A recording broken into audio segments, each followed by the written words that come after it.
जय श्री राधे। पूज्य श्री सद्गुरुदेव भगवान के चरणों में प्रणाम। आज पूज्य श्री स्वामी राम सुखदास जी महाराज कहते हैं,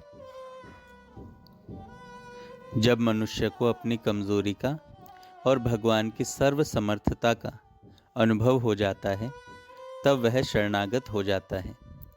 शरण होने मात्र से शरणागत भक्त में बड़ी विलक्षणता आ जाती है। उसके भीतर बहुत विलक्षण भाव पैदा होने लगते हैं। भगवान की शरण होने पर उनकी कृपा से सब सद्गुण प्राप्त हो जाते हैं। भगवान में अनंत, अपार, असीम शक्ति है, जिसका कोई पारावार नहीं है। अतः मनुष्य को भगवान के चरणों का आश्रय लेना चाहिए।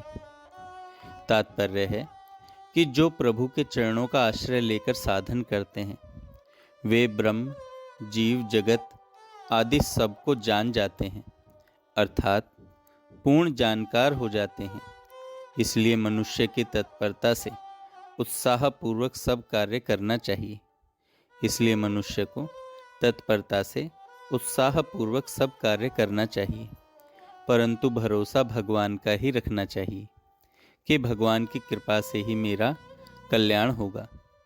साधन का भी भरोसा नहीं रखना चाहिए। साधन का भरोसा रखने से अभिमान पैदा होगा और अभिमान से पतन होगा। भगवान के चरणों का आश्रय लो और उनकी आज्ञा समझकर कर्तव्य कर्म करो। अपना अभिमान छोड़कर भगवान की आज्ञा के अनुसार चलो, फिर मौज ही मौज है। सच्चे हृदय से भगवान का आश्रय लेकर निश्चिंत रहो, निर्भय रहो, निशंक रहो, निशोक रहो। हरदम भगवान का स्मरण करो, जप करो, कीर्तन करो और दूसरों की सेवा करो, उनको सुख पहुंचाओ। फिर यह चिंता करने की ज़रूरत नहीं कि क्या होगा, कैसे होगा, उद्धार होगा कि नहीं होगा। हाँ, एक बात का ख्याल रखो कि कहीं हम भगवान की आज्ञा के विरुद्ध तो नहीं चल रहे हैं। हम भगवान के शरण कैसे हों, इसको समझने के लिए एक दृष्टांत है। आपके घर की एक कन्या है, पर आप उसका विवाह कर देते हैं तो वह आपके घर की नहीं रहती। जिस घर में उसको दे देते हैं वह उसी घर की हो जाती है। उसका गोत्र भी बदल जाता है। जब पीहर में कोई सूतक होता है तो वह उसको नहीं लगता, पर ससुराल का सूतक उसको लग जाता है। वह पीहर में ही पैदा हुई, वहीं उसका पालन पोषण हुआ, वहीं वह पढ़ लिख कर योग्य बनी, पर कन्यादान करने पर वह ससुराल की हो गई, पीहर की नहीं रही। इसी तरह से आप भगवान के हो जाएं।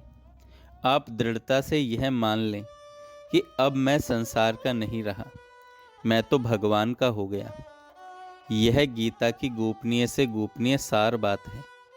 लड़की तो विवाह के बाद ही ससुराल की होती है, पर जीव सदा से ही भगवान का है, क्योंकि यह भगवान का ही अंश है। ममैवांशो जीव लोके जीवभूतः सनातनः।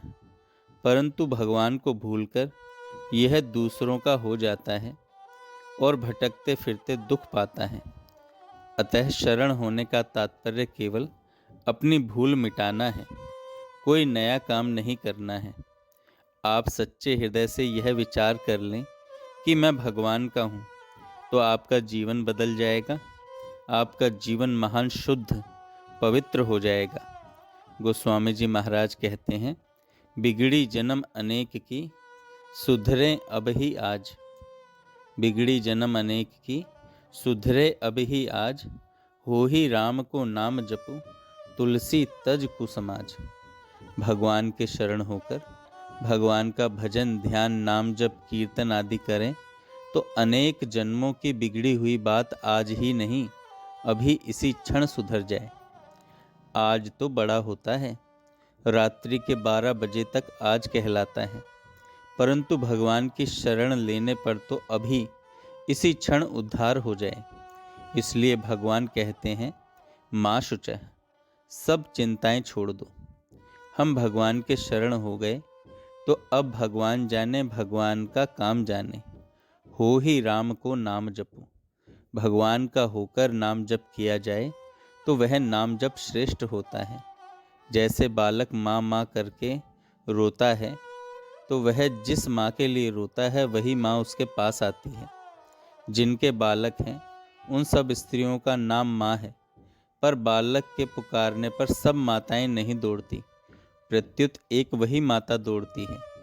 कारण कि बालक केवल उसी को माँ कहता है, सबको माँ नहीं कहता। उस स्त्री के कपड़े भी बढ़िया नहीं हैं, गहने भी नहीं हैं, सुंदर शरीर भी नहीं है, पर बालक तो उसी को माँ कहकर पुकारता है और उसी की गोद में जाना चाहता है। इसी तरह भक्त जिनका होकर नाम जप करता है वही राम कृष्ण शंकर दुर्गा आदि आ जाते हैं। माँ तो अनेक स्त्रियां हो सकती हैं, पर भगवान अनेक नहीं हैं। भगवान तत्व से एक ही हैं। भगवान तत्व से एक ही हैं। भगवान कहते हैं, माँ में कम शरणम ब्रज, एक मेरी शरण में आ जा। ऐसा कहने का तात्पर्य है कि अनन्य भाव से शरण लेनी चाहिए, अर्थात मैं केवल भगवान का हूँ और किसी का नहीं हूँ। अब जो भी कमी होगी वह स्वतः पूरी हो जाएगी। शरण होने में कोई कमी होगी तो वह भी पूरी हो जाएगी। जय श्री राधे। जय श्री राधे। पूज्य श्री सद्गुरुदेव भगवान के चरणों में प्रणाम। आज